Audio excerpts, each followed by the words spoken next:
Welcome to special analysis. నేను రమా మండవ. ఈరోజు special అనాలిసిస్లో భాగంగా మనం తీసుకోబోతున్న కాన్స్టిట్యున్సీ ఏదంటే ఉమ్మడి ప్రకాశం జిల్లాలోని మరో రిజర్వ్ నియోజకవర్గమైన కొండేపి.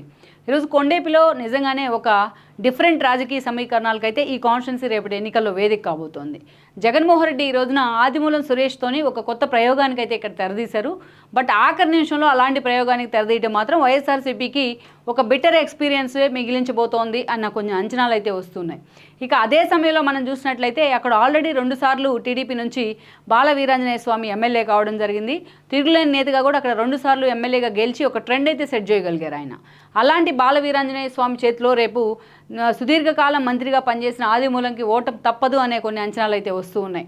ఎందుకంటే ఇక్కడ మనం చూస్తున్నాం కొండేపిలో జగన్ ప్రయోగం ఫెయిలే, స్వామికి జై అంటున్న కొండేపి అంటూ కూడా చూస్తున్నాం. ఈసారి మాత్రం కొండేపిలో అనేక రకాల ఈక్వేషన్స్ తెర మీదకి వచ్చినప్పటికీ కూడా బట్ చంద్రబాబు నాయుడు మాత్రం మరోసారి స్వామి వైపే, బాల వీరాంజనేయ స్వామి వైపే మొగ్గు చూపారు.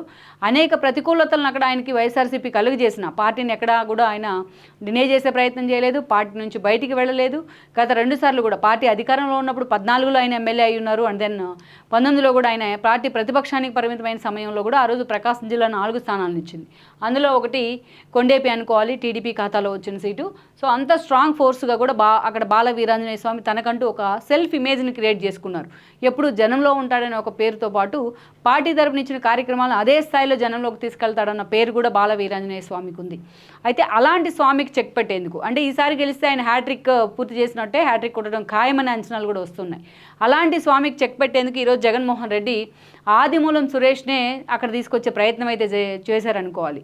రాజకీయంగా దాదాపు వీళ్ళిద్దరూ కూడా ఒకేసారి రాజకీయాల్లోకి ఎంట్రీ ఇచ్చున్నారు. కానీ పొలిటికల్ ఎక్స్పీరియన్స్తో పోలిస్తే స్వామి కంటే ఆదిమూలం సురేషే మంత్రిగా పనిచేశారు. సో అలాంటి మంత్రిని తీసుకొచ్చి ఈ రోజున బాల వీరాంజనేయ స్వామికి చెక్ పెట్టే ప్రయత్నం అయితే వైసీపీ వైపు నుంచి జరుగుతోంది.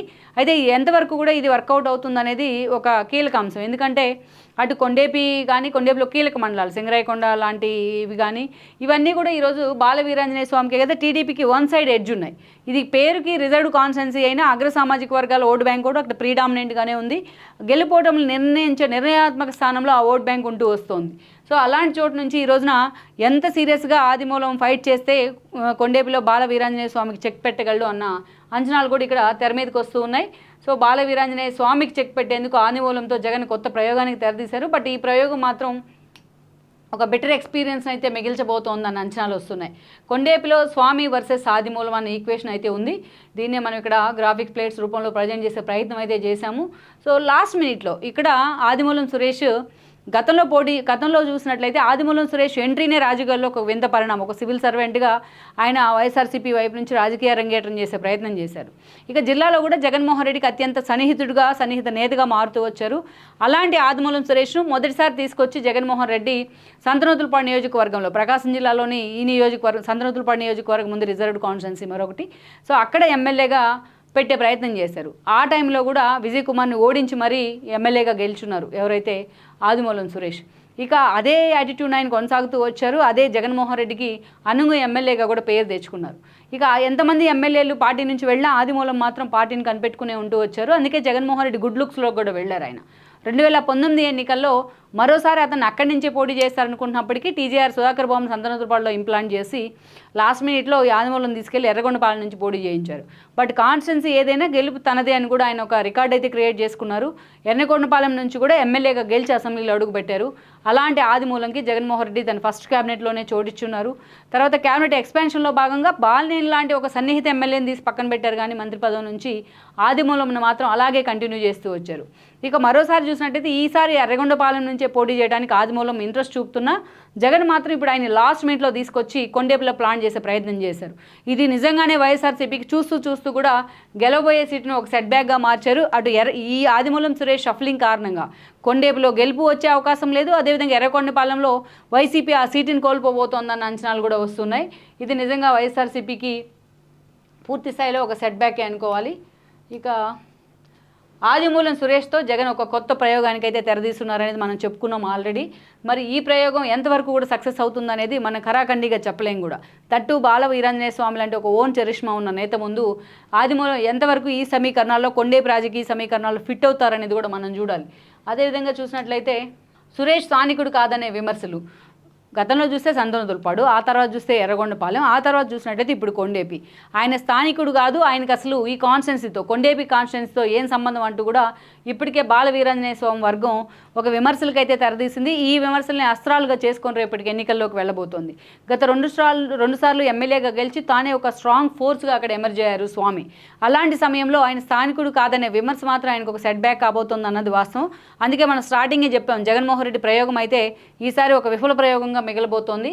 గెలిచే ఒక ఇమేజ్ ఉన్న నేతను ఎర్రగొండపాలెం నుంచి పక్కకు తప్పించడం అనేది జగన్మోహన్ రెడ్డి మరి ఎలాంటి ఆలోచనతో, ఎవరిచ్చిన ఆలోచనతో ఇలాంటి సాహసాన్ని చేశారో కానీ ఇది నిజంగానే ఆ పార్టీకి 2 చోట్ల కూడా ఒక సెట్ బ్యాక్ అవుతుంది అనేది ఒక అంచనా. ప్రజలకు అందుబాటులో ఉంటాడని స్వామికి పేరు. ఎప్పుడు కూడా మనం ఆల్రెడీ చెప్పుకున్నాం, పార్టీకి అతీతంగా తనకంటూ కూడా first time and second time ఎమ్మెల్యేగా గెలిచిన 14 and 19లో ఎప్పుడు కూడా కొండేపి ప్రజలకు అందుబాటులో ఉంటారనే పేరు. తన దగ్గరికి వచ్చే వాళ్లకు ఇక స్థానికంగా కూడా ఒక డాక్టర్గా అందరికీ సేవలు, సోషల్ సర్వీసెస్లో ఎక్కువ యాక్టివిటీస్లో ఉంటాడని ఒక పేరు కూడా స్వామికి ఉంది.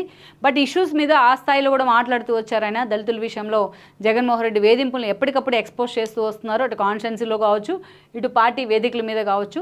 సో ఆ స్థాయిలో స్వామి అయితే ఒక స్ట్రాంగ్ ఫోర్స్గా టీడీపీ నుంచి అక్కడ ఎమర్జ్ అయ్యారు కొండేపిలో. పేరుకి కొండేపి రిజర్వ్డ్ కాన్స్టిట్యున్సీ అయినా మిగతా పార్టీలో చూసినట్లయితే అగ్రవర్ణాల పెత్తనం ఉంటుంది అనేది ఒక విమర్శ. బట్ అలాంటి ఇమేజ్ను పటాపంచలు చేయగలిగాడు స్వామి. తనకంటూ ఎదురు లేకుండా ఒక క్లీన్ ఇమేజ్ని అయితే క్రియేట్ చేసుకున్నారు. అదే ఆయనకు రేపటి ఎన్నికల్లో కూడా ఒక ప్లస్ ఓట్ బ్యాంక్ కాబోతోందని అనుకోవాలి. ఎప్పుడు కూడా జనంలో ఉంటాడని ఒక పేరు కూడా అనుకోవచ్చు. జగన్ నిర్ణయంతో కుమిలిపోతున్న ఆదిమూలం సురేష్ అంటూ కూడా మనం టైటిల్ ఇచ్చున్నాం. సో జగన్మోహన్ రెడ్డికి అయితే, ఎందుకంటే తన మంత్రిగా 2 సార్లు కూడా కొనసాగిస్తూ వచ్చారు ఆయన. అందుకే ఈరోజు జగన్మోహన్ రెడ్డి నిర్ణయానికి ఎదురు చెప్పలేని పరిస్థితుల్లో ఆదిమూలం సురేష్ ఉన్నారు. అందుకే ఈరోజు ఆయన ఎర్రగొండపాలెం తన సొంత సీట్ అయినా దాన్ని వదిలిపెట్టి కొండేపికి వెళ్లాలని జగన్మోహన్ రెడ్డి ఆర్డర్ వేసినా తప్పనిసరి పరిస్థితుల్లో ఈరోజు ఆదిమూలం సురేష్ కొండేపికి వెళ్లే ప్రయత్నం చేశారు. అయితే ఆ నిర్ణయంతో మాత్రం ఆయన వర్గంతో పాటు ఆయన కూడా కుమిలిపోతూ వస్తున్నారు. సో తను ఈజీగా గెలిచే సీట్ నుంచి జగన్మోహన్ రెడ్డి మరోసారి తన మార్చడం మీద, అది కూడా స్వామి లాంటి ఒక స్ట్రాంగ్ ఫోర్స్ అక్కడ ఎమ్మెల్యేగా ఉన్న సమయంలో తను అక్కడికి పంపించడం మీద ఆయన నిజంగానే కుమిలిపోతూ ఉన్నారు. బట్ జగన్మోహన్ రెడ్డికి ఎట్టి పరిస్థితుల్లోనూ ఎదురు చెప్పలేరు కాబట్టి ఆయన కొండేపి నుంచి పోటీకే సిద్ధమై ఉన్నారు. అయితే అలాంటి సీనియర్ నేతను కూడా, ఒక మంత్రిని కూడా ఓడించే కెపాసిటీలో ఈరోజు స్వామి ఉన్నారనే వాదనలు కూడా వినిపిస్తున్నాయి. అందుకే ఈరోజు మనం చెప్పుకుంటూ ఉన్న ఒక సోలో ఇమేజ్ కానీ, దానికి తోడు పార్టీ ఇమేజ్ కానీ, ఇష్యూస్ మీద ఫోకస్ చేస్తాడు, ఎప్పుడు జనంలో ఉంటాడన్న ఒక పేరు కానీ, ఇవన్నీ కూడా స్వామికి ప్లస్ పాయింట్స్ అవుతూ ఉంటే స్థానికుడు కాకపోవడం కానీ, లాస్ట్ మీట్లో ఎర్రగొండపాలెం నుంచి ఆయన కొండేపి షిఫ్ట్ కావడం కానీ, సో అయితే ఈ నిర్ణయం జగన్మోహన్ రెడ్డి తీసుకున్న నిర్ణయాన్ని అంత ఈజీగా స్వాగతించలేని తీరు కానీ ఇవన్నీ కూడా ఈయనకి సెట్ బ్యాక్ అయితే కాబోతున్నాయని అనుకోవాలి. సో ఇవన్నీ కూడా మనం కవర్ చేసే ప్రయత్నం అయితే చేసాం. సో ఆదిమూలం సురేష్తో జగన్ ప్రయోగం విఫలం కాబోతోంది అనే అంశం కూడా చూసాం. కొండేపిలో స్వామి వర్సెస్ ఆదిమూలం అనే సీన్, అదేవిధంగా కొండేపిలో జగన్ ప్రయోగం ఫెయిలే, స్వామికి జై అంటున్న కొండేపి అంటూ కూడా చూసాం. ఓవరాల్గా అటు చంద్రబాబు నాయుడుతో పాటు ఇటు జగన్మోహన్ రెడ్డి చేయించుకున్న సర్వేల్లో కూడా ఇలాంటి ఫలితమే వస్తున్న కారణంగా, స్వామి వైపే సర్వేలన్నీ ఎడ్జి చూపుతున్న కారణంగానే ఈరోజు అంత ఈజీగా స్వామి వైపు చంద్రబాబు నాయుడు మొగ్గు చూపారు. ఆయన కదిలించే ప్రయత్నం కూడా, ఆ సాహసం కూడా పార్టీ చేయలేదు. At the same time Jaganmohan Reddy మాత్రం ఒక కొత్త ప్రయోగానికి స్వామికి చెక్ పెట్టేందుకు తెరదీశారని అనుకోవాలి. లెట్స్ సీ మరి ఈ పరిణామాలు జగన్మోహన్ రెడ్డికి నిజంగానే ఒక బెటర్ ఎక్స్పీరియన్స్ మిగులుతాయా అనేది అంశం కంటే, ఆదిమూలం సురేష్ రాజకీయ జీవితాన్ని కొండేపి ఏ మలుపు తిప్పబోతున్న అనే అంశమే హైలైట్ అవుతోంది. ఇలాంటి రాజకీయ పరిణామాల మధ్య, స్వామి వర్సెస్ సురేష్ లాంటి ఒక రాజకీయ సమీకరణాల మధ్య కొండేపి సీట్ అనేది కూడా ఈరోజు ఒక హాట్ సీట్గా మారబోతోంది అన్నది వాస్తవం. ఈ వీడియో మీకు నచ్చినట్లయితే please share, like and subscribe R24 Telugu.